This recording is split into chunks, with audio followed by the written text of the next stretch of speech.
할렐루야. 우리 하나님께 감사 영광의 박수 올려드리겠습니다. 특별한 초대 예배 오신 여러분 한 분 한 분 환영하고 축복합니다. 조금 전에 귀한 특순해 주신 우리 나승철 형제님은 본인이 소개한 대로 이제 세상의 음악을 하는 우리 형제님입니다. 아주 유명한 기타리스트고 또 세션 맡고 있고, 지금 현재는 이제 일본에서 주로 또 사역을 하시더라고요. 일본 쪽에 우리나라 이제 한류 스타들이 가면 그쪽에 음악을 또 프로듀싱 하거나 또 이제 그런 공연 같은 걸 이제 맡아서 주로 하시는 귀한 형제님입니다. 네, 참 믿음이 굉장히 좋으세요. 원래 집이 일산인데 저희 온누리교회 이제 새벽 예배를 매일 나오시려고 이 주변으로 이사를 다 오셨습니다. 오셔서 정말 신실하게 이제 믿음 생활을 하는 귀한 형제님입니다. 제가 들어가기 전에 잠깐 기도를 해드렸는데 이렇게 기도했어요. 하나님, 이 형제가 이제 하나님의 이름을 높여드리고 하나님 앞에 영광을 올려드립니다. 이제 하나님께서 이 형제의 이름을 높여주시고 또 이름을 더 알려주십시오. 앞으로 더 귀한 모습으로 하나님을 찬양하는 일에 쓰임을 받을 것 같은데, 우리 귀한 형제에게 다시 한번 우리 감사와 또 축복의 박수 한번 보내드리겠습니다.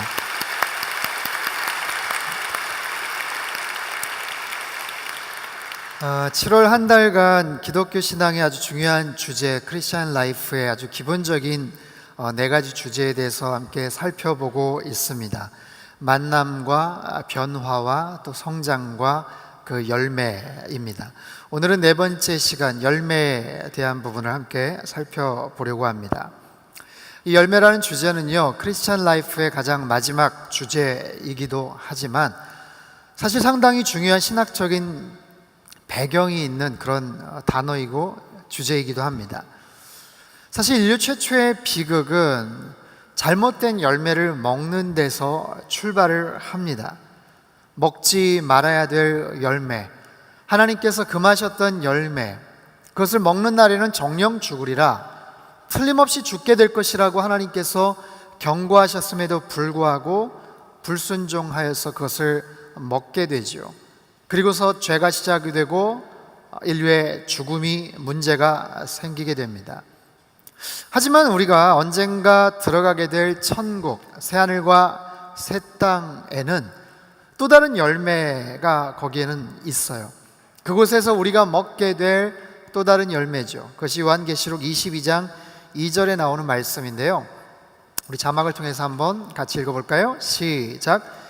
강물은 도성의 길 한가운데로 흐르고 있고 각 양쪽에 있는 생명나무는 매달 열매를 맺어 12열매를 맺고 나뭇잎들은 나라들을 치료하는 데 쓰입니다.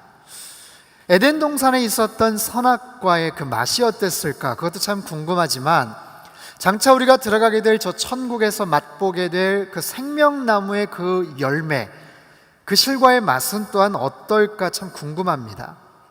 금단의 열매를 먹음으로 인해서 죄로 인해 죽을 수밖에 없었던 우리 인간들, 인류가 예수님을 만나게 되고 그분 안에서 새로운 피조물이 되고 그렇게 해서 변화가 되고 성장하게 되고 영적인 열매를 이 땅에서 맺고 살다가 저 천국 하늘나라에 들어가서 영원한 생명나무의 열매를 먹게 된다라는 것이죠. 예수님을 통해서, 예수 그리스도의 보혈의 능력을 통해서, 주님의 살과 피를 통해서 우리가 저 천국에 들어가서 따먹게 될 생명나무의 실과, 이것이 하나님 나라에 들어가게 될, 하나님 자녀들이 장차 경험하게 될 하나님의 약속이고 미래의 모습입니다. 저는 바라기를 우리 모두가 다 이 생명나무의 열매를 다 따먹는 은혜가 있기를 바랍니다. 그 맛이 어떠할지 참 궁금합니다. 그렇다면 우리가 이 땅을 살면서 네 가지 주제, 예수님을 만나고 그분 안에서 변화가 되고 영적으로 성장하게 되고 열매를 맺고 살아가는 인생, 특별히 어떻게 하면 아름다운 열매를 맺고 살아갈 수 있을까? 오늘 우리가 읽었던 본문 골로새서의 말씀을 통해서 그 특징을 살펴볼 수가 있습니다. 지난주에 우리가 살펴봤던 에베소서처럼 골로새서도 사도 바울이 로마의 감옥에 있을 때, 가택연금을 당하고 미결수의 신분으로 있을 때 썼던 네 가지 책 중에 하나입니다. 어떻게 하면 세운 교회, 개척했던 교회를 잘 셋업할 수 있을까? 더 잘 부흥시킬 수 있을까? 어떻게 하면 전도했던 많은 크리스찬들의 영적인 성장을 도모할 수 있을까? 어떻게 하면 믿음의 형제들, 그들의 신앙과 믿음을 더욱더 증진시키고 더욱더 성장시킬 수 있을까? 거기에 대한 관심을 갖고 기록한 책이 바로 이 골로새서예요. 거기에서 그리스도인들이, 신앙인들이 맺게 될 영적인 열매에 대해서 소개를 하는데, 과연 이 열매라는 것은 어떤 특징들이 있을까요? 전체적으로 한 4가지 주제를 가지고 살펴보도록 하겠습니다. 첫 번째, 그 열매라는 것은 보여진다라는 거예요. 알게 된다, 드러나게 된다라는 것이죠. 오늘 본문 3절에서 6절까지 말씀을 함께 읽도록 하겠습니다. 골로새서 1장 3절에서 6절까지 말씀입니다. 시작. 우리가 여러분을 위해 기도할 때마다 우리 주 예수 그리스도의 하나님 아버지께 감사를 드립니다. 이는 그리스도 예수 안에 있는 여러분의 믿음과 모든 성도를 향한 여러분의 사랑을 우리가 들었기 때문입니다. 여러분의 믿음과 사랑은 여러분을 위해 하늘에 쌓아둔 소망에서 비롯된 것입니다. 이 소망은 진리의 말씀, 곧 복음 안에서 여러분이 이미 들은 것입니다. 이 복음이 여러분에게 전해져 여러분이 듣고 진리 안에서 하나님의 은혜를 깨닫게 된 날부터 여러분 가운데서와 같이 온 세상에서도 열매를 맺으며 점점 자라나고 있습니다. 사도 바울은 지금 감사 기도를 드리고 있어요. 왜죠? 골로새 교회의 소식을 듣고 하나님 앞에 기쁨과 그런 놀라운 감사의 표현을 하고 있습니다. 사도 바울은 지금 로마의 감옥에 있어요. 근데 골로새 지역에 세워놨던 교회들이 굉장히 부흥을 한다는 거예요. 그리고 그 지역에서 신앙생활을 하고 있는 많은 성도들의 그 믿음과 사랑의 모습들이 너무너무 아름답게 열매를 맺고 자라고 있다는 그런 소문을 들었어요. 소문은 예나 지금이나 참 빠른 것 같습니다. 여러분, 그 골로새 지역이라는 것은 본래 사도 바울이 사역을 했던 에베소에서는 약 1600km 정도 떨어져 있는 곳이에요. 그 골로새에 있는 그 지역의 교회는 사실 바울 사도가 세운 것은 아닙니다.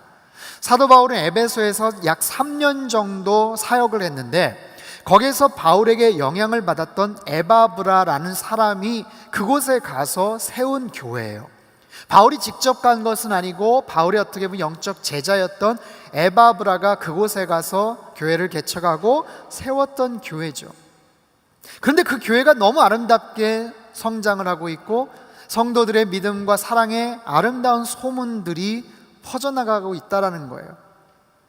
에베소에서 골로새까지 1600km, 특별히 사도 바울이 지금 갇혀있는 로마하고는요 수천 킬로, 어쩌면 10,000km가 넘는 굉장히 먼 거리에 있습니다.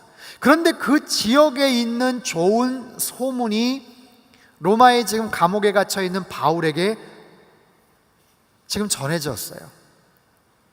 그 좋은 소식들이, 그 성도들이 맺은 그 열매가 바울 사도에게까지도 전해져서 바울이 하나님 앞에 감사의 기도를 드리고 그 사실에 대해서 지금 칭찬하고 있는 거예요. 열매라는 것은 무엇인가? 열매란 빛과 같습니다. 빛은요 감출 수가 없어요. 빛이라는 것은 반드시 드러나게 되어 있습니다. 또한 열매는요 생명과 같아요. 생명이라는 것은 꿈틀거리죠. 움직이게 되죠. 그래서 사람들에게 알려집니다.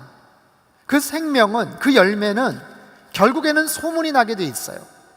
누군가에게 드러나게 돼 있어요. 꼬리에 꼬리를 물고 사람들에게 알려지게 되어 있다는 거예요. 그것을 본 사람들이 가만히 있지를 않아요. 여러분, 그때도 그 정도니 하물며 요즘 세상은 어떻겠습니까? 요즘 세상은 수없이 많은 이야기들, 새로운 뉴스들이 얼마나 많이 인터넷이나 가상 공간을 통해서 많이 쏟아져 나오는지 몰라요. 조그마한 특별한 뉴스가 있으면, 소문이 나면 금방 알려지게 돼 있습니다. 지구 반대편 지역에 있는 소문도 SNS를 통해서, 인터넷을 통해서, 입소문을 통해서 금방금방 퍼지게 돼요. 중요한 이야기, 중요한 사건, 뉴스들은요 거의 실시간으로 그냥 보도가 됩니다. 하다못해 사소한 이야기들, 여러분들이 친구들하고 같이 가서 어디에서 맛있는 음식을 먹었다, 어떤 음식을 먹었다 인증샷을 찍고 소문을 내고 맛집에 갔다 온 이야기들이 금방금방 퍼져나가게 되죠. 제가요, 바로 앞에 양재 사거리에 굉장히 맛있게 하는 삼겹살 집을 알아요. 최근에 생긴 집인데 여러분 소개해 드릴까요? 제가 인터넷에 쳐보니까 서울시 안에서 5손가락 안에 드는 그런 집이에요. 수요일날 우리 목사님하고 같이 간, 진짜 맛있어요. 진짜 여러분 궁금하시죠? 네, 이게 간접 광고 같아서 말은 제가 못하겠습니다. 정말로 궁금한 분들이 있으면 이따 끝나고 저 앞으로 나오시면 제가 말씀드릴게요. 정말 너무너무 맛있어요. 웬만큼 이제 먹으면 뒤에 나오는 밥은 잘 안 먹는데 그 가마솥으로 만든 진짜 표현을 잘 못하겠어요. 아무튼 진짜 맛있어요. 여러분 마찬가지예요. 여러분들도 아마 어디 가서 맛있는 음식을 먹고 좋은 맛집을 발견하면 아마 가만히 있지 않을걸요. 누군가에게 말을 할 거예요. 소문을 낼 거예요. 우리나라 요식업계에서 굉장히 유명한 한 분이 계세요. 저희 교회 집사님이셨는데 그분에게 제가 직접 들은 얘기예요. 사람이 어떤 맛집, 굉장히 맛있는 집을 알게 되면 평균 7명, 8명에게 소문을 낸대요. 야, 그 집 새로 생겼는데 가봤어? 거기 되게 맛있는데 가봤어? 평균 7명, 8명에게 소문을 낸대요. 그런데 어느 집에 갔는데 굉장히 불친절하고 굉장히 음식이 맛이 없다, 그런 집은 평균 12명 이상에게 소문을 낸대요. 그러니까 좋은 소식보다 나쁜 소식을 더 많이 알리는 어떤 그런 경향들이 있는 것 같아요. 그래서 음식점을 해 성공하는 것이 굉장히 어렵다라는 생각이 들었어요. 실력도 좋고 맛도 좋고 위치나 인테리어 좋고 종업원도 친절하고, 그래서 좋은 소식들이 퍼져나가기도 해야 되지만 만약에 좋지 않은 소문들이 퍼져나가는 것도 막아야 되겠다, 막 그런 생각을 해봤습니다. 어쨌든요, 소문이라는 것은 금방 퍼져요. 열매라는 것은 보여지게 되어 있습니다. 눈에 띄게 되어 있어요. 사람들에게 알려지게 되어 있다는 거예요. 사랑하는 성도 여러분, 여러분의 삶 속에는 어떤 열매가 맺혀져 있습니까? 골로새 교회에 있는 좋은 소식들이 수천 킬로 떨어져 있는 로마 감옥에 있는 사도 바울에게 알려졌다면 여러분에게는 어떤 좋은 열매들이 지금 시작되고 있나요? 언제부터 여러분 믿음 생활을 하셨나요? 내가 요즘 들어서 더 열심히 믿음 생활을 하고 있다, 아마 그런 소문들이 주변에 조금씩 퍼지고 있을걸요? 내가 본격적으로 교회 등록을 하고 세례를 받고 교회에서 믿음 생활하고 공동체 생활을 하고 심지어는 이번 여름에 아울리치도 갔다 왔다, 아마 그 소문이 주변 사람들에게 알려질 거예요. 야, 아무개가 요즘 열심히 교회 다니는데, 소문이 분명히 날 겁니다. 요즘 변했다라고 소문이 날 거예요. 보여지고 들려지는 거예요. 여러분, 그거 좋은 거예요. 부끄러워할 필요 없어요. 괜히 창피하거나 부담스러워하지 않아도 돼요. 열매라는 것은 어쨌든 점점 더 소문이 나고 점점 더 자라게 되어 있어요. 저는 바라기를 여러분의 삶 속에 이런 좋은 영적인 열매들이 더 많이 맺혀질 수 있기를 축원합니다. 예수님을 만나고 그분 안에서 변화가 되고 성장하면서 맺혀지는 그런 좋은 열매들이 여러분 삶 가운데 나타날 수 있어야 돼요. 뜨뜻미지근하게 내가 교회는 나오고 출석은 하는데 내 삶 가운데 아무런 변화가 없다, 열매가 맺혀지지를 않고 있다, 여러분 오히려 그것이 더 문제죠. 좋은 열매가 여러분 안에 맺혀지고 그 열매들이 점점 더 성장하고 자랄 수 있기를 축원합니다. 두 번째 우리가 알아봐야 될 것은요, 이 열매는 그냥 맺혀지지 않아요. 열매를 위해서 수고한 사람들이 있다라는 거예요.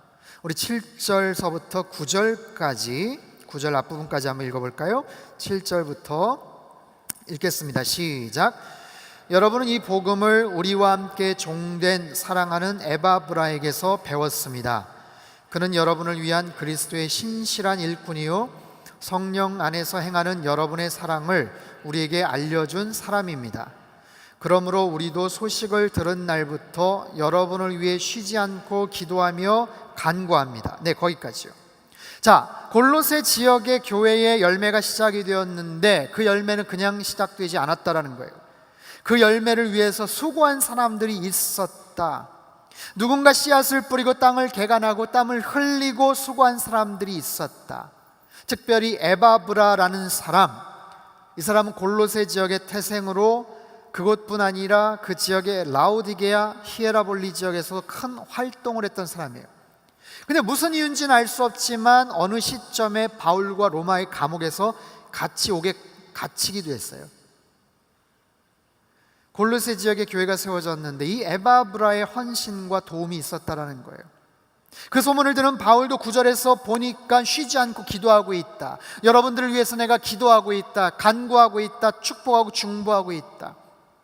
자, 이처럼 한 영혼이 구원을 받는 것, 한 교회가 세워지는 것은 그냥 이루어지지 않아요.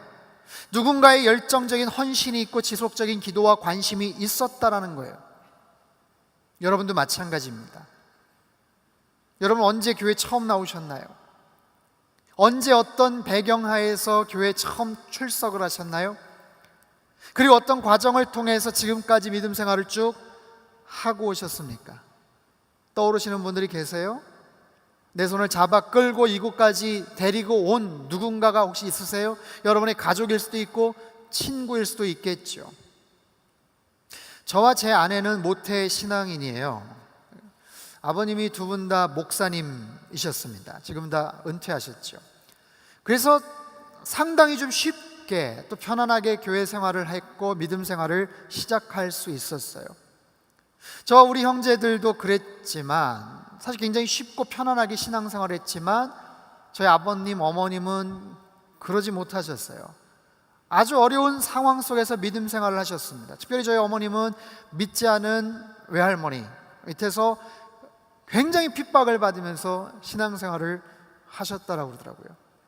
주일날 교회 못 가게 외할머님께서 굉장히 핍박을 하시고 방해를 하시고 성경책을 숨기시고 때로는 찢어버리시고 때로는 매도 맞고, 저희 아버님은 전혀 교회 다니는 사람이 아무도 없는 정말 시골에서 자라시고 생활하시다가 서울로 오셔서 신학을 하셔서 목회자가 되셨어요. 그리고 나서 나중에는 그곳 고향 땅에 가셔서 그 지역에다 교회를 세우는데 공헌을 하시고 저희 아버님 형제분들을 다 크리스찬으로 변화시키시고 믿게 하셨어요.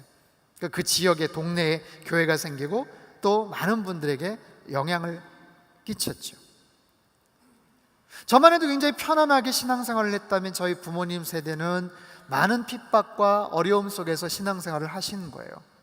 아마 여러분에게도 비슷한 히스토리가 있으실 겁니다. 어쩌면 여러분 가운데 3대째, 4대째 믿음 생활을 하신 분들은 조금 더 거슬러 올라가면 여러분 할머니, 외조모, 아니면 증조부 뭐 이런 분들께서 구한말 때 아니면 일제시대 때 신사참배 같은 그런 어려운 핍박 속에서 고난과 눈물 속에서 신앙생활 하신 그런 분들도 계실걸요? 그런 여러 가지 과정을 통해서 여러분 가정 가운데 복음의 씨앗이 시작이 된 거고 여러분들에게도 복음이 아마 전해졌을 거예요. 그렇게 해서 그 열매가 자라게 된 거죠. 열매는 그냥 시작되지 않아요. 누군가의 헌신과 수고가 있어요. 근데 그 열매는 처음에는 굉장히 작고 보잘것없어 보이지만 시간이 지나면 엄청난 결과가 벌어진다는 사실이죠. 우리나라의 어린이 선교의 주된 역할을 하는 파이디온 선교회라는 게 있는데 그 파이디온 선교회 아주 대부 역할을 하는 목사님이 계세요. 양승원 목사님이라는 분이 계십니다. 이 목사님께서 오래전에 생명의 삶에 기고했던 그런 글이 하나 있어요. 제가 참 잊을 수가 없어서 그 글을 오늘 좀 인용을 하면서 여러분들에게 읽어드리려고 합니다. 이 목사님이 어떻게 신앙생활을 하게 됐는지에 대한 하나의 배경이에요. 이분이 쓰신 글인데 제가 한번 읽어볼게요. 이분이 이제 쓴 글이에요. 나는 오래전 목포 북교동교회에 다녔던 한 이름 모를 성도에게 큰 빚을 지고 있다. 내가 예수님을 믿게 된 것을 거슬러 올라가면 그 이름 모를 한 여성도가 문준경이라는 한 섬여인을 교회에 초대했기 때문이다. 나는 문준경이라는 분이 누구인지 모른다. 들은 얘기로는 그 문준경이라는 분은 19살의 나이에 시집을 갔는데 남편으로 무시를 당하고 아이를 가질 기회가 없었어요. 오히려 남편이 가진 첩의 아이를 자기가 받아야 될 정도로 아주 기구한 인생, 남편과 시댁의 냉대 속에서 삭바느질로 생계를 잇다가 도저히 못 살겠다 싶어서 20대 젊은 나이에 죽음을 결심했던 여인이래요. 그런데 그 여인이 북교동 교회 다니던 한 이름 모를 한 여성도의 간곡한 인도로 교회에 발을 들여놓게 되었다. 그곳에서 이 문준경이라는 여인은 예수님을 만나고 그 여인의 인생은 달라지기 시작했다. 문준경이라는 여인은 신학을 공부하고 전도사가 되어서 전라남도 고향 주변에 11개의 섬을 돌며 복음을 전했다. 나룻배를 타고 다니며 1년에 9켤레, 10켤레 신발이 떨어지도록 그 주변 섬 사람들에게 복음을 열심히 전하던 그 여인은 6.25 때 예수님을 전도한 죄로 공산당의 죽창에 온몸이 벌집이 되어 59살의 나이로 순교를 한다. 죽었어요. 복음을 전한다는 이유로 공산당에게 끌려가서 죽창으로 완전 사정없이 죽임을 당했어요. 이 여인이 순교하고 나서 1주년이 되었던 날, 호남 지역 성결교 목회자들이 상복을 입고 그녀를 추모했다.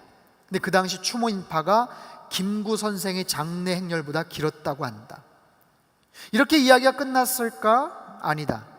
그 여인의 복음 사역으로 암태면 중도라는 섬에는 무려 주민 90%가 크리스찬이 되었고, 암태면 한 곳에서는 68명의 목회자가 배출이 되었는데, 그 목회자 중에는 김준권 목사님, 정태기 목사님, 이만신 목사님 등 같은 분들이 배출이 되었어요. 그리고 김준권 목사님을 통해서 이 양승호 목사님 평생의 멘토인 홍정길 목사님이, 그 홍 목사님을 통해서 내가 빚어졌다. 문준경이라는 여인에게 복음을 전했던 이름 모를 한 여인의 작은 수고가 이토록 엄청난 역사를 이루었던 것이다. 지금도요, 전라남도 신안에 가면 이 문준경이라는 여인의 순교 기념관이 있어요. 그 여인이 어떻게 복음을 전했고 어떻게 죽창에 맞아가지고 순교를 했는지. 여러분, 복음의 능력은 참으로 대단합니다. 한 사람의 작은 영향력, 별것 아닌 것처럼 보여도 이 복음은 살아있기 때문에, 이 살아있는 메시지가 생명의 메시지이기 때문에, 마치 민들레 홀씨의 모습은 작고 보잘것없어 보이지만 거기에는 생명이 있기 때문에, 그곳이 바람을 타고서 날아간 홀씨가 어느 지역에서 엄청난 꽃을 피우고 싹을 틔우는 것처럼 이 복음의 생명의 능력이라는 것은 그렇게 펼쳐진다는 거예요. 다시 한번 물어볼게요. 여러분은 언제부터 예수님을 믿게 되었어요? 여러분, 누가 여러분에게 전도를 하셨나요? 어떻게, 어떤 모습으로 여러분이 교회에 나오게 되셨는지 한번 생각해 보십시오. 그분이 어떤 수고를 했고, 여러분을 위해서 얼마나 많은 사람들이 기도를 하고 땀을 흘리고 노력을 하고 애를 썼는지 몰라요. 저희 온누리교회에서는 가끔 맞춤전도 집회가 있으면 초대한 분들에게 결신 기도를 시킵니다. 그분들이 예수님을 믿게 되고 고백을 하는 거예요. 처음 교회에 나오신 분들이 차근차근 1:1 양육을 받기도 합니다. 그래서 양육을 시키신 분들은 그분들이 수료식 할 때 눈물로 그분들을 얼싸안고 감격해 하셔요. 일본에 1년 동안 2번씩 러브소나타에 가면 자기 비용을 대고 그곳에 가서 수고를 하고 애를 쓰는데, 그곳에서 일본 분들이 결신을 하고 화관을 쓰고 예수님을 믿겠다고 영접하면 눈물을 흘리는 모습을 보면요, 세상에 그것만큼 값진 눈물이 없어요. 그것처럼 귀한 헌신이 없어요. 거기 있는 분들 전혀 모르는 분들이에요. 장차 앞으로 알게 될 가능성도 전혀 없는 분들이, 그럼에도 불구하고 한 영혼이 주님 앞에 돌아왔다는 것 사실 자체가 얼마나 감동스러운지 몰라요. 사랑하는 성도 여러분, 이처럼 나를 위해서 수고한 사람들이 있어요. 여러분 한 분 한 분을 위해서 땀 흘리고 노력하고 기도하면서 애를 쓴 그런 사람들이 있다고요. 여러분, 그분들을 생각하면서 여러분들 감사하십시오. 그분들의 수고에 감사드리시고, 그분을 통해서 여러분들에게 예수 그리스도의 복음을 전하게 하신 하나님 앞에 여러분이 감사를 드리세요. 그리고 장차 나 또한 그 복음의 바통을 잡고 누군가에게 이 사랑의 수고를 감당해야 되겠다, 나도 누군가에게 이 복음의 씨앗을 뿌려야 되겠다, 영적인 영향력을 끼쳐야 되겠다는 여러분 마음에 다짐을 하실 수 있기를 바랍니다. 세 번째, 열매의 완성이에요. 우리 9절, 10절, 11절 말씀을 한 번 더 읽어보죠. 9절부터 11절까지 말씀입니다. 시작. 그러므로 우리도 소식을 들은 날부터 여러분을 위해 쉬지 않고 기도하며 간구합니다. 우리는 여러분이 모든 영적 지혜와 통찰로 하나님의 뜻을 아는 지식으로 충만하게 되고 주께 합당히 행해서 모든 일에 주를 기쁘시게 하고 모든 선한 일에 열매를 맺으며 하나님을 아는 지식에서 자라고 하나님의 영광의 권능을 따라 모든 능력으로 힘있게 돼 기쁨으로 모든 것을 참고 견딜 수 있게 되기를 기도합니다. 열매가 생겼다면 그 열매는 점점 더 자라야 되겠죠. 얼마만큼 자라야 될까요? 다 익을 때까지 자라야 돼요. 그 열매가 충만하게 채워질 때까지, 추수할 때까지 익어야 돼요. 열매가 맺혔는데 만약에 인내하지 못한다면, 기다리지 못한다면, 아니 중간에 뚝 떨어진다면 열매가 있지만 소용이 없는 거예요. 오늘 보면 11절에 보니까 힘있게 돼, 능력으로 힘있게 돼 기쁨으로 모든 것을 참고 견딜 수 있는다. 힘이 있다라는 거, 열매가 힘이 있다. 반대로 힘이 없다면 어떻게 될까요? 떨어지는 거예요. 비바람이 떨어지는 거예요. 때가 되기 전에 그냥 떨어져 버리는 거예요. 그러나 힘이 있는 그 열매들 참고 견디면 결국에는 그 열매로서의 가치를 다하는 거죠. 여러분, 열매는요 시간과 관련이 있어요. 최적의 시간까지 사실은 기다릴 수 있어야 돼요. 아무리 비싼 과일이고 맛있는 열매라고 해도 익지 못하면 먹지를 못하는 거예요. 충분하게 익지 못하고 자라지 못하면 상품으로서 가치가 없어요. 요즘 수박이 제철이죠. 여러분, 어떤 수박이 맛있나요? 맛있는 수박 여러분 고를 줄 아세요? 비싸면 맛있나요? 크고 잘 익은 수박? 괜히 한번 두드려 보죠. 옛날에는 그 수박 맛을 보기 위해서 이렇게 삼각형으로 해가지고 이렇게 똑 따서 이렇게 맛도 보고 그랬는데 요즘은 안 그런 것 같아요. 제가 수박, 맛있는 수박 고르는 법을 좀 알려드릴게요.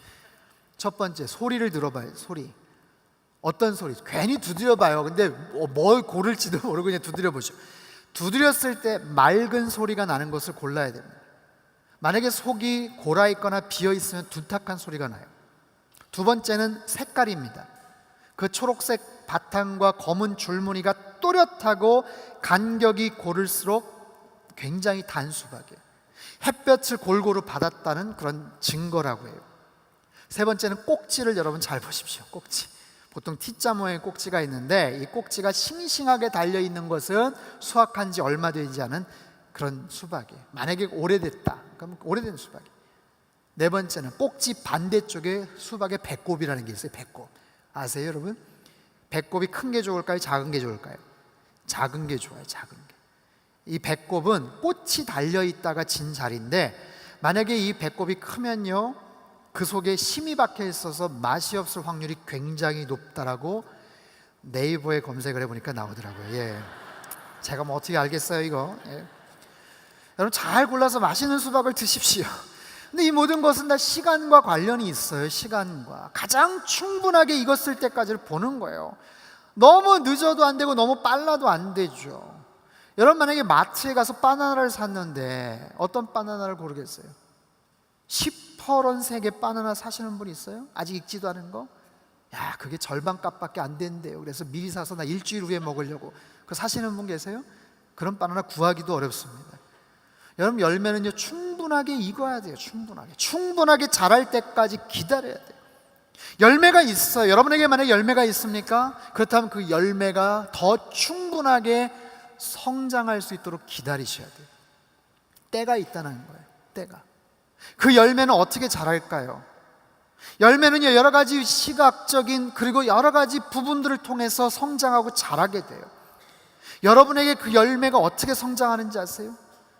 여러분, 단순히 세월이 성장케 하는 거 아니에요. 시간만 지난다고 성장하는 거 아니에요. 열매가 몸만 커진다고 성장하지 않아요. 정말로 나이만 들고 몸만 커지는 경우가 있어요. 열매라는 것은요 자극을 통해서 성장합니다. 시련을 통해서 성장을 합니다. 훈련을 통해서 성장합니다. 때로는 실패와 좌절과 눈물을 통해서 성장하게 돼요. 열매가 단단하게 속이 차다라는 거예요. 비바람이 불어도 떨어지지 않을 수 있는 그 능력이 거기서 생겨요. 그저 좋은 양분을 섭취하고 따스한 햇볕을 쬐면서도 열매가 성장하지만, 때로는 자극과 훈련과 여러분들이 겪는 실패와 어려움을 통해서도 그 열매가 더 커진다는 사실이에요. 여러분 혹시 지금 힘들고 어려운 순간을 겪고 계십니까? 여러분 인내하십시오. 여러분이 갖고 있는 그 열매가 더욱더 단단해지게 되는 그런 과정을 겪고 있는 거예요. 그 과정은요, 반드시 끝이 나게 됩니다. 언젠가는 반드시 끝이 나게 돼요. 하지만 그 끝에서 더 달고 풍성한 열매를 거두게 된다는 사실입니다. 하나님께서 여러분과 함께 하세요. 힘들고 어려운 순간마다 주님을 더욱더 의지하십시오. 주님 안에서 여러분들 안에 맺혀지는 그 열매가 더욱더 풍성하게 성장할 수 있도록 여러분들이 인내하세요. 기다리세요. 그리고 언젠가는 하나님의 타이밍이 되었을 때 기가 막힌 열매가 맺혀져서 주변 사람들에게 아주 선한 영향력을 끼칠 때가 반드시 올 줄로 믿습니다. 오늘 마지막 네 번째, 열매의 그럼 존재 목적은 뭐냐? 제가 지금 세 가지를 살펴봤어요. 열매라는 것은 드러나게 된다. 열매라는 것은 반드시 뿌린 사람이 있다. 헌신하고 수고한 사람이 있다. 세 번째, 열매라는 것은 끝까지 성장해야 된다. 마지막 네 번째는, 그렇다면 열매는 왜 존재하느냐? 무엇을 위해서 존재하느냐라는 거예요. 오늘 본문 12절에서 14절까지 한번 읽어보겠습니다. 12절부터 14절까지 말씀, 너무너무 아름답고 귀한 말씀입니다. 같이 한번 읽죠. 시작. 그래서 빛 가운데 있는 성도의 유업의 몫을 받기에 합당한 자격을 여러분에게 주신 아버지께 감사하게 되기를 바랍니다. 아버지께서는 우리를 어둠의 권세에서 구해내셔서 그분이 사랑하는 아들의 나라로 옮기셨습니다. 하나님의 아들 안에서 우리는 구속, 곧 죄사함을 받았습니다. 여러분 보세요. 이 말씀은 하나님께서 아들 예수 그리스도를 통해 이루신 것을 설명을 해요. 12절을 다시 한번 볼까요? 뭐라고 말씀하세요? 합당한 자격을 주셨다. 성도로서의 합당한 자격을 주셨다. 원래는 자격이 없는 사람들인데 우리에게 자격을 주셨다라는 거예요. 13절을 한번 볼까요? 그분께서는 우리를 어둠의 권세에서 구해내셔서, 어둠의 권세, 흑암의 권세가 있다는 거예요. 흑암 속에서 캄캄하고 절망과 좌절과 옴짝달싹 못하게 살아갈 수밖에 없는 우리들을 구해내셔서 어디로? 그분의 사랑하는 아들의 나라, 그분의 아들의 나라, 그분이 아들이 통치자가 되고 주권자가 되고 빛과 생명이 있고 평화와 자유가 있는 그 아들의 나라로 우리를 옮겨주셨다. 14절 말씀, 하나님의 아들 안에서 우리는 구속, 곧 죄사함을 받았습니다. 여러분, 이 세 가지 말씀 속에 담겨져 있는 예수님께서 이루신 거예요. 예수님이 우리를 위해서 이루신 거예요. 그분이 지신 십자가예요. 더 쉽게 말할까요? 이것은 예수님께서 그분의 평생을 열매로서 나타내 주신 하나의 영향력이에요. 그분은 하나의 미랄이 되셨고요, 친히 하나의 열매가 되셨어요. 죽으셨어요. 여러분, 이것이 열매의 존재 목적이에요. 열매가 존재하는 사명이고 목적이에요. 합당한 자격을 주시고 어둠의 권세에서, 흑암의 권세에서 우리를 사랑의 아들의 나라로 옮겨주시는 것, 구속하시는 것, 그 놀라운 하나님의 그 권세와 그 은혜의 놀라운 모습들, 이것이 열매가 존재하는 목적이에요. 여러분, 열매는 괜히 존재하는 게 아니에요. 열매는 열매를 맺힌 자에게 유익을 주지 않아요. 열매는 열매를 맺힌 자가 아니라 오히려 다른 사람들에게, 타인에게 오히려 선한 영향력을 끼치는 데 목적이 있어요. 우리 모두는요, 열매를 맺고 살아갑니다. 그 열매는 성장하게 돼요. 잘 무르익었을 때 그 열매를 그럼 어떤 식으로 사용을 해야 될까요? 여러분, 주변에 있는 사람들에게, 하나님 나라에, 우리 주변의 사회에 하나님 앞에 영광을 돌리는데 그 열매는 쓰여질 수 있어야 된다는 사실이에요. 여러분 보십시오. 우린 누구나 열매를 맺어요. 시간이 지나면 나름대로 열매를 맺어요. 근데 그 열매 중에 굉장히 부정적인 영향력을 끼치는 열매가 있어요. 주변 사람들에게 고통을 주고 주변 사람들에게 아픔을 주는 그런 열매가 있기도 해요. 잘 익지 않은 열매도 문제지만 때론 독이 들어있는 열매가 있다는 거예요. 잘못된 영향을 끼치는 열매가 있다는 거예요. 지난주에 유병헌 씨 시신이 발견이 됐죠. 온 나라가 떠들썩했어요.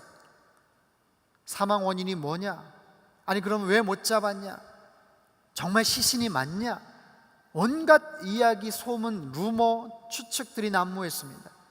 국가수에서 발표를 했고 정부에서 발표를 했지만 모든 언론에서 100% 확실하다고 말을 했어요. 근데도 아직도 의심적인 그런 부분들이 되게 많아요.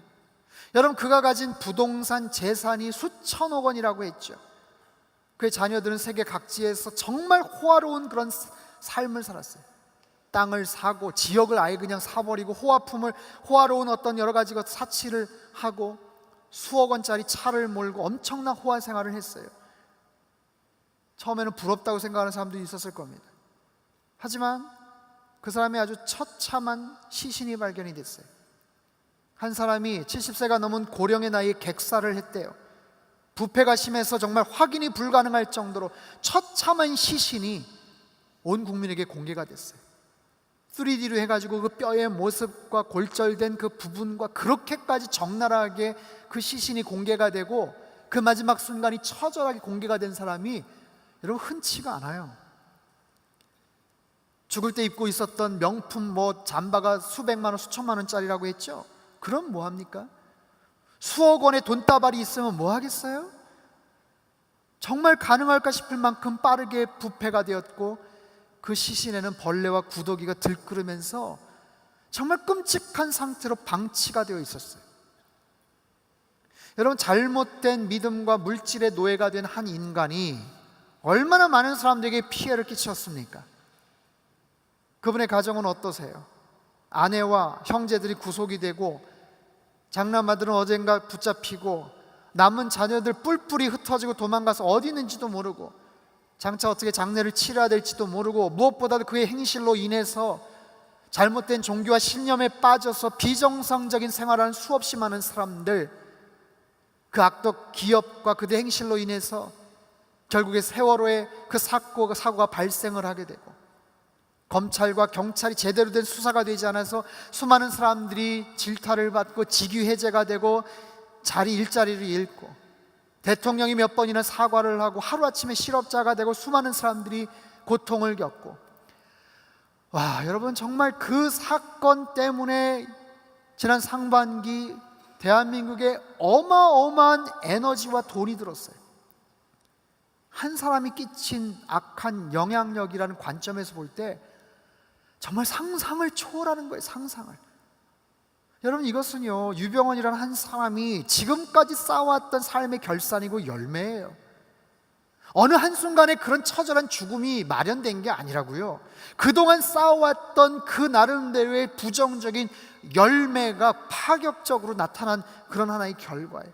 그것이 세상의 한 나라를, 2014년 대한민국을 너무나도 힘들게 해버렸어요. 잘못된 삶의 결산, 잘못된 삶의 열매에 대한 결과예요. 한 사람의 인생이 이런 부정적인 역할을 하기도 합니다. 하지만 정반대 죽음도 있죠. 이번 오는 토요일은요, 우리 사랑하는 하 목사님 3주기 추모 예배가 있는 그런 날이에요. 3년 되셨어요, 천국 가신 지. 우리 하 목사님 교회와 하나님 나라를 위해서 정말 온전하게 헌신하셨어요. 당신의 몸은 돌보시지 않고 그렇게 힘들고 고단함 속에서 수없이 많은 일들을 하시고 성도들 만나주시고 설교를 하시고 수없이 많은 일들 속에서, 제가 돌아가시기 그 전해 니가타 러브 소나타에 갔었을 때는 마이크를 드실 힘이 없으셔가지고 중간에 마이크를 떨어뜨리시기도 하셨어요. 제가 오래전에 그 바이블 칼리지 학장을 섬길 때 목사님에게 뭔가 가서 보고를 받고 보고를 드리고 뭔가를 결정을 해야 되는데 그 당시에 세브란스에서 투석을 하고 계셨어요. 근데 비서실로 연락을 했더니 세브란스로 오라는 거예요. 투석을 하고 계시는데 그 고통스러운 그런 현장 속에 간 거예요. 가서 뭔가를 보고를 드려야 되는 게 얼마나 제가 죄송한지 몰라요. 근데 웬걸요, 갔더니 벌써 여러 분 투석들이 벌써 줄을 서서 기다리고 계시고 보고를 하고 계시고 막 그러더라고요. 여러분, 그 투석하는 자리가 얼마나 힘든 자리인지 몰라요. 얼마나 힘든 시간인지 몰라요. 근데 병실에 누워서 다 모든 것들 일을 하시고 결정을 해주시고 위로해 주시고 기도해 주시고, 그 수고와 그 고통 가운데서 그 정말 당신의 건강을 돌보지 않으시면서 애쓰시고 사역하신 그 모습을 제가 잊을 수가 없어요. 마지막 설교를 하시고 너무나도 황망하게 주님 곁으로 가셨지만, 하 목사님께서 가셨던 그 마지막 길, 떠나보내고 애도하고 장례했던 3년 전의 모습은요, 세상의 어떤 사람들의 마지막 모습하고 비교할 수 없을 정도로 아름다우셨어요. 얼마나 감동스러웠는지 몰라요. 얼마나 큰 은혜가 있었는지 몰라요. 비록 목사님은 이 땅에 더 이상 계시지 않지만 그분은 하나의 씨앗이 되었고 열매가 되어서 오늘날 수많은 또 다른 축복의 모습들을 온누리교회에 또 저희들에게 남겨주셨어요. 사랑하는 성도 여러분, 우린 7월 한 달 동안 크리스찬 라이프의 중요한 4가지 주제를 살펴봤습니다. 뭔지 다 기억하세요? 만남, 변화, 성장, 열매예요. 여러분, 이 4가지는요 기독교 신앙의 가장 중요한 기둥과도 같아요. 그 제일 첫 출발은요 예수 그리스도와의 만남이에요. 여러분, 그 만남이 없으면 다른 어떤 것은 의미가 없습니다. 주님과의 만남이 없는데 열심히 성경 공부를 한다? 그거는 그냥 지식적인 하나의 유희예요. 주님과의 만남이 없이 내가 구제활동을 한다? 그건 다른 데서도 얼마든지 할 수가 있는 거예요. 주님과의 만남이 없이 교회 안에서 어떤 교제 생활을 한다? 주님과의 만남이 없는 것은 그냥 하나의 종교 생활이에요. 지식과 교양을 위한, 그리고 구제를 위한 행동에 불과합니다. 여러분, 가장 중요한 것은 예수님과의 만남이에요. 그 만남을 통해서 생명을 우리는 접하게 되는 거예요. 그 생명 안에서 우리는 변화가 되는 거예요. 주님을 만나면 그 만남을 통해서 드라마틱한 변화든 아니면 서서히 변화되는 어떤 변화가 생기게 돼요. 여러분, 그 변화를 여러분 느끼고 계십니까? 그 변화하고 있는 과정에 계세요? 그 변화를 통해서 여러분들은 조금씩 성장하게 됩니다. 믿음이 성장하게 돼요. 영적인 관심들이 더욱더 자라나게 돼요. 그 성장을 통해서 결국에는 우리의 삶의 열매가 펼쳐지는 거예요.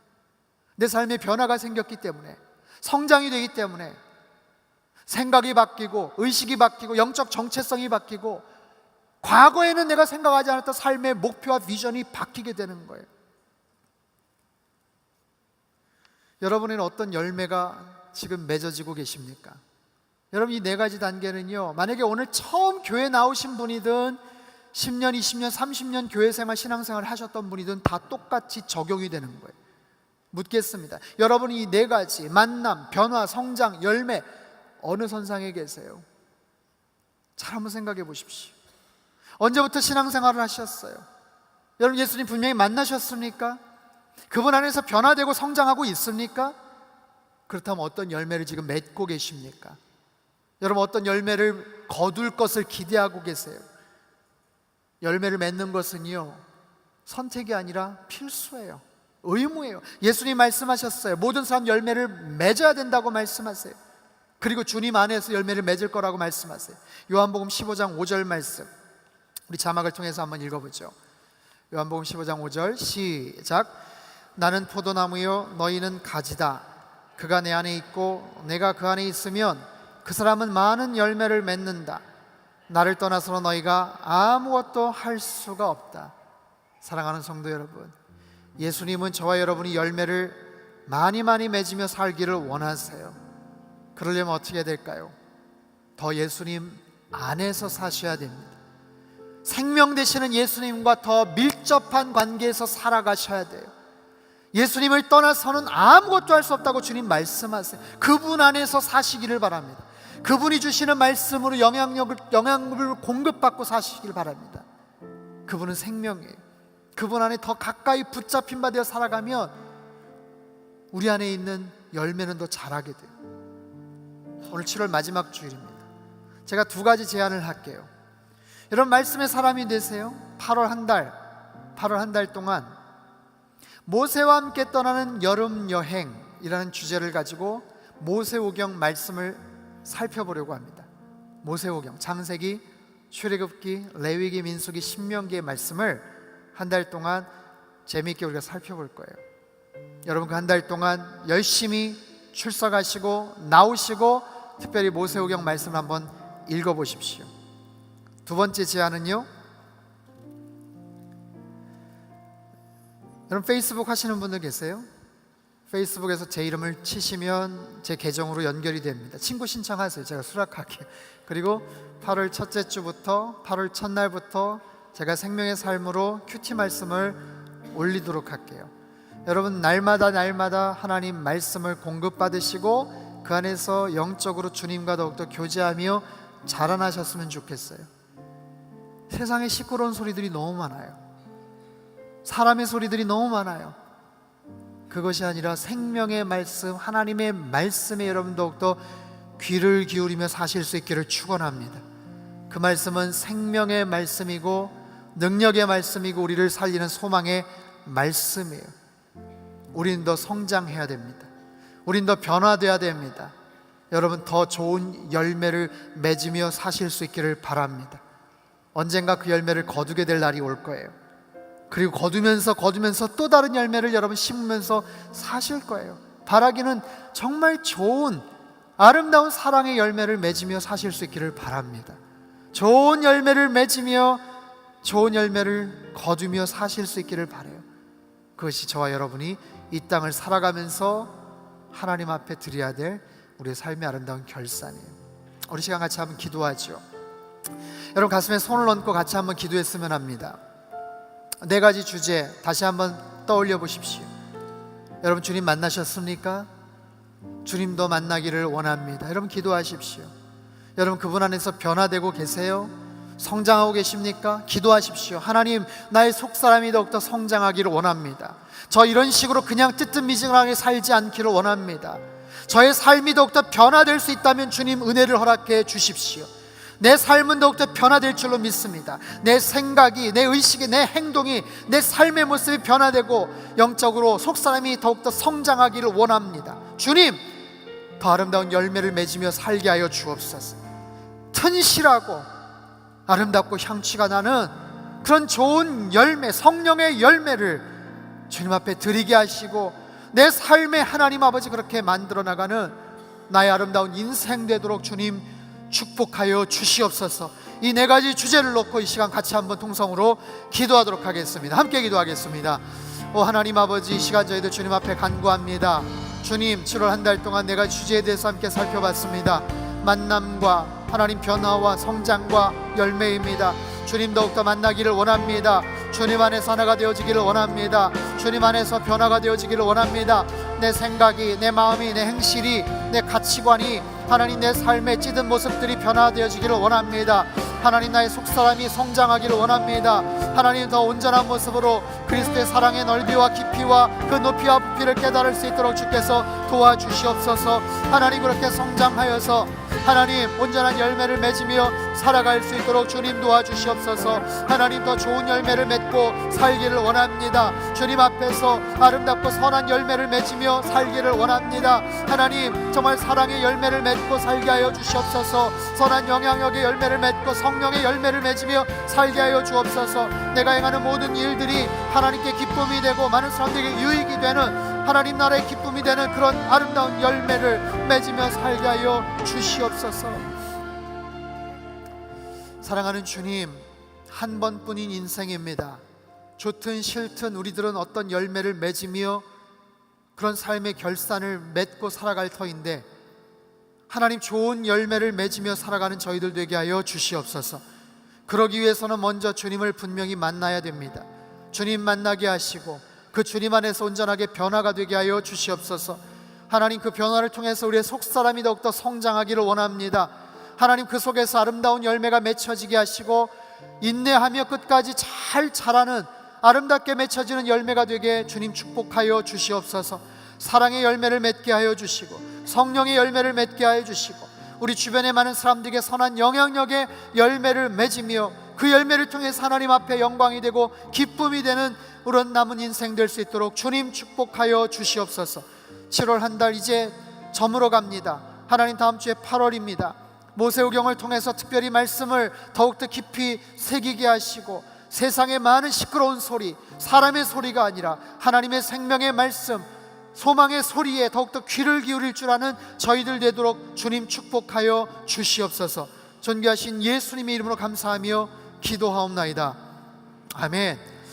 아멘. 할렐루야. 우리 하나님께 감사 영광의 박수 드리겠습니다. 여러분 늘 열매를 맺으며 승리하며 사실 수 있기를 축원합니다.